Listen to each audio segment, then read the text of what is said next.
حضرت آدم अलैहिस्सलाम की औलाद हैं, तो जितने जिन भूत हैं वो आपके अंदर हैं, वो आपसे नीचे हैं.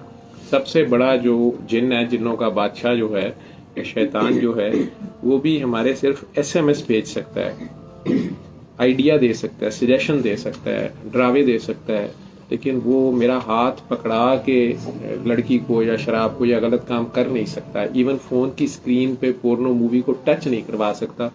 आइडिया दे सकता है कि देख अच्छे है, लग रही है, लेकिन ये उंगली जो है ना, ये मैं ही टच करूँगा, ठीक है, ये उस जिन की ताकत नहीं है, तो मेरे से करवा दे. तो आप अगर आना चाहें, you are most welcome. Otherwise अगर ये आपके लिए आपके बेनिफिट के लिए है. दूसरा, मेरा इसके बारे में पॉइंट ऑफ व्यू क्या है, ये मैं नहीं मानता इसको.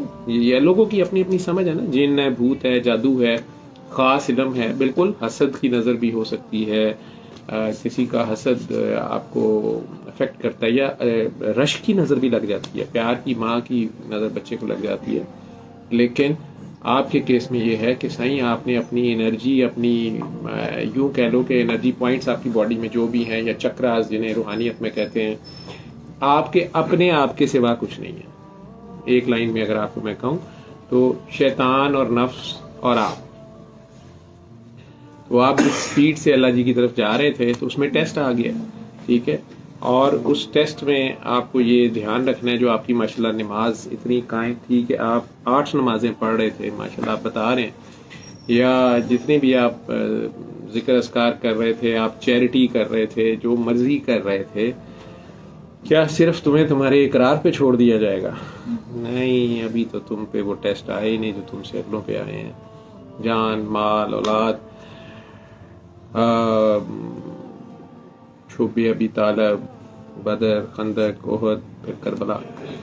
तो हमारी तो उतनी औकात नहीं है, लेकिन फ़िलहाल ये आपके अपने अंदर मेडिकली हम ये कहेंगे कि आपको डॉक्टर्स कहेंगे कि आप साइकेट्रिक पेशेंट हो गए हैं, OCD हो गया है, बाइपोलर हो गया है, शिज़ोफ्रेनिया की तरफ जा रहे हैं, सुइसाइडल टेंडेंसी आ गई है, फलाएं, या आपके न्यूरोट्रांसमीटर्स जो हैं. लेकिन बहरहाल न्यूरोट्रांसमीटर्स आपके, परसेप्शंस आपकी डेफिनेटली वो बैलेंस में नहीं रही. वो अगर हाइपर में स्टेट में भी चली गई हैं, तब भी वो इम्बैलेंस है. आप सुपर नॉर्मल हो गए हैं, तो तब भी आप एबनॉर्मल में ही कैटेगरी में आएंगे, यानी दूसरे लोगों के लिए. और आप उस तरह रहना चाहेंगे तो आपसे होगा नहीं. वो जो कुछ भी आप पुकारते रहे हैं, जिसको कहते रहे हैं सामने आ, ठीक है, उसके करीब आप चले तो गए हैं. लेकिन अब ये भूल भुलैया जो हैं, इसमें कहाँ वो है और कहाँ आप हैं, और कहाँ जिन है और कहाँ जादू है और कहाँ दूसरे लोग हैं, या ISI बेचारी बदनाम हो रही है. तो ये हमारा सबसे बड़ा दुश्मन हमारा नफ्स, जिसने शैतान को भी ख़राब कर दिया था. फिर शैतान हमारा खुला दुश्मन है. ये सारी चीज़ें अपनी जगह पे हैं, लेकिन ये सारा बैलेंस आपका वापस हो सकता है. अगर आप आ नहीं सकते, फिर फ़ोन पे मेरे से बात कर लेना. आपको एक पुराने ज़माने में तो जो लोग इसमें डील करते हैं, वो तो कई बार सीधा कह देते थे, जो लोग ज़ाहिरियत की, शरीयत की ड्यूटी कर रहे होते थे, क्योंकि आप शरीयत की लाइन पे चल रहे थे, ज़ाहिरी इबादत आपकी जितनी भी थी, तो उसमें वो कई बार कहते हैं कि आप बैत हो जाएं हमारे साथ.